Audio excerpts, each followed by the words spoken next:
So it was worked very very well for me.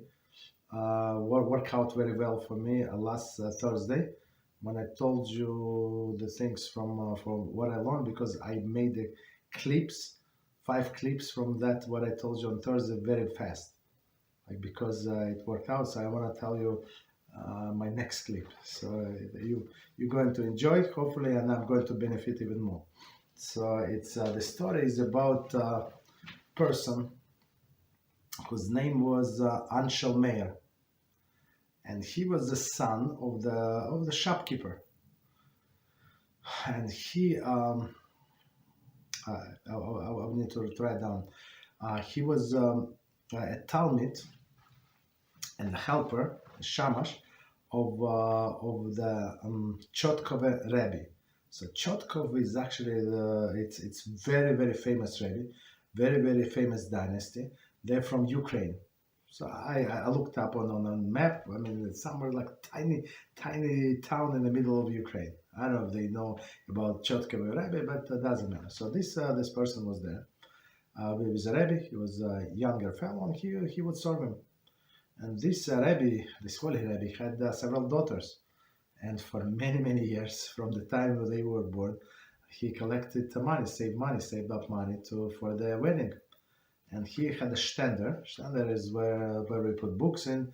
There is a compartment inside, not in all of the shed, but in all the ones they have like a key. You can put your talis, your tefillin. You can lock it or don't lock it, whatever you want. And this holy Rebbe, since he would spend most of the time in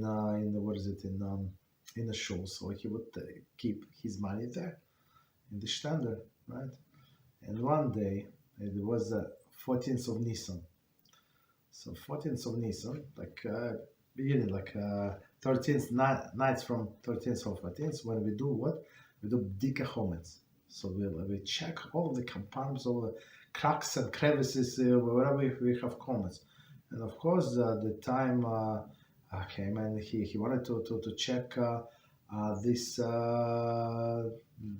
compartment. He almost forgot because based on his calculation, he had enough money for all of his daughters to get married, right? So that's it.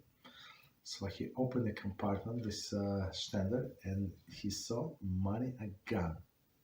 Money and gun. He almost had a heart attack. What happened a few months before, his this assistant of his, this Anschel got married.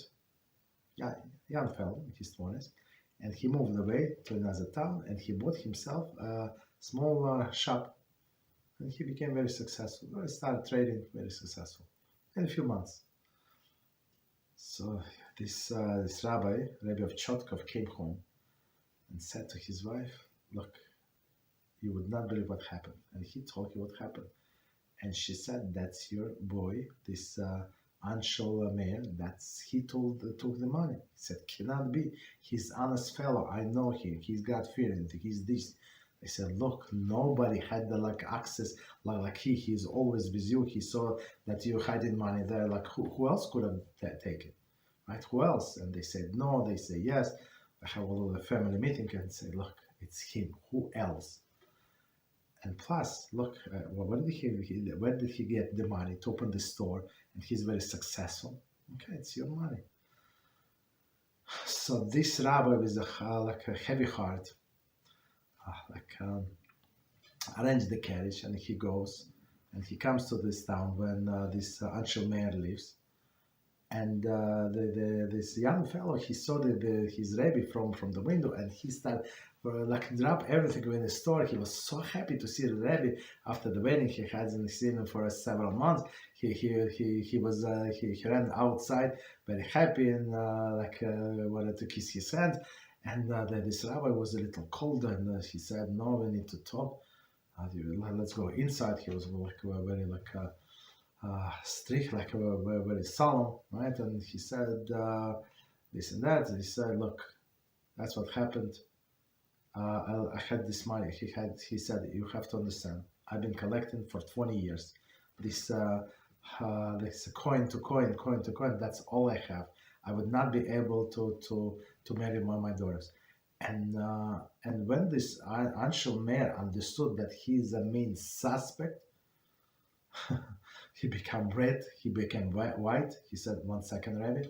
He went to the back, he brought the money, he said, here's the 200 coins, I owe you 300 more, just give me some time, give me 6 months more, I'm going to pay you back, business is good, just give me some more time.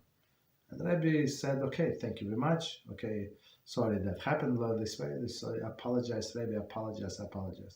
So the Rabbi came back, and of course he was like a little relieved that the money was found, but then he was like had this like heavy load on his heart, like how he looks such a nice fellow, such a young fellow, such an honest person. How could he have done it to me? Like he knew, like I'm not a rich man. I collect penny by penny. Like you take my money from me, like for. Okay, but okay. So time passed by. And there was like like a bar or something, right? Like the bar, it's not bar. They would sell alcohol, they'd eat, some sleep, like inn, right? In olden days. And once there was a Jewish innkeeper, like a company of non-Jews come, and one of like beggar, not the beggars, but a very very poor person. He said, I'm going to pay for the whole party, like 20 people with him. Like I'm going to buy everybody drinks and extra and food and that. And he said, this innkeeper said, you have money? He said, yeah, here is a gold coin, my friend. I'm lucky today. I found this gold coin.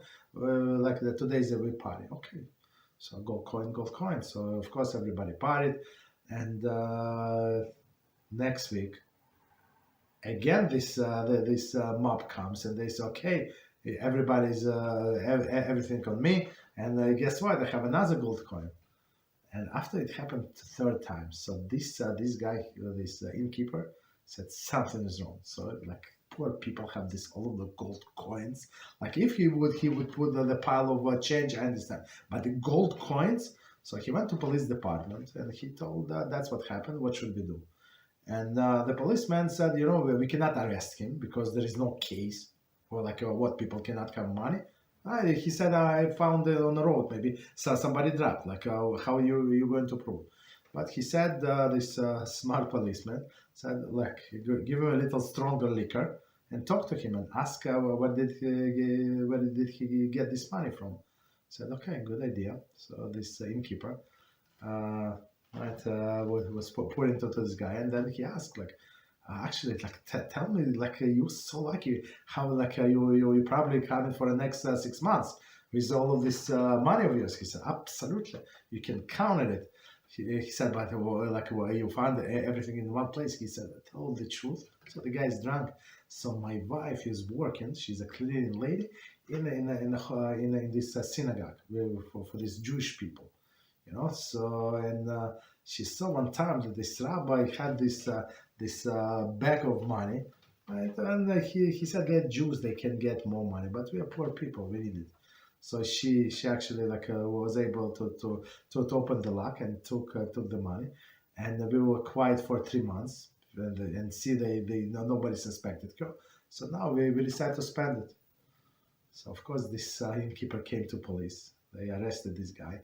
Of course, he admitted everything, and actually he used only 4 coins from the whole 4 gold coins from the whole pack of money. They call Rabbi, discuss it, yeah, give them the money. So now this Rabbi cannot believe what happened, and he goes back to this Anschel mayor. And Anschel mayor, when he saw Rabbi coming, he ran to greet him and said, Rabbi, actually, I don't have the whole sum because you came a little early. This and he said, no, stop, no. So Rabbi said, please tell me, but you did not take the money. He said, no. But why did you tell me when I came to you that you took the money? Why did you admit something that you never? You never do it. You couldn't deny it. You have to clean our names. If somebody blame us, and when innocent, we have to clean our names. and said, Rabbi, you had to see your face. So I was afraid that something would happen to you, and you suspected me. So I decided to pay you money. Right? So Rabbi kissed him on the head and gave him all of this money that he gave him before. And he said, I'm going to bless you that you're never going to have any issue with the wealth. The wealth is going to come to you. And the full name of this person is what? Anschel Moshe Rothschild. And why is it a Rothschild? That's the first Rothschild. Is because his father had a store, and I don't remember how to pronounce the first word, whether it's Polish and Russian. I'm not sure like how, but something Roth and Shield, and it was red. Roth, it's like a forehead, I guess, and shield because it was like some emblem and a red shield. So the shield is the same in Yiddish. So that's how they pronounce Rothschild, and that's how they pronounce in European, not in English, but Rothschild, not Rothschild. It's very interesting. That's how he started, from the blessing of this holy Rebbe. That's a story for you. All right.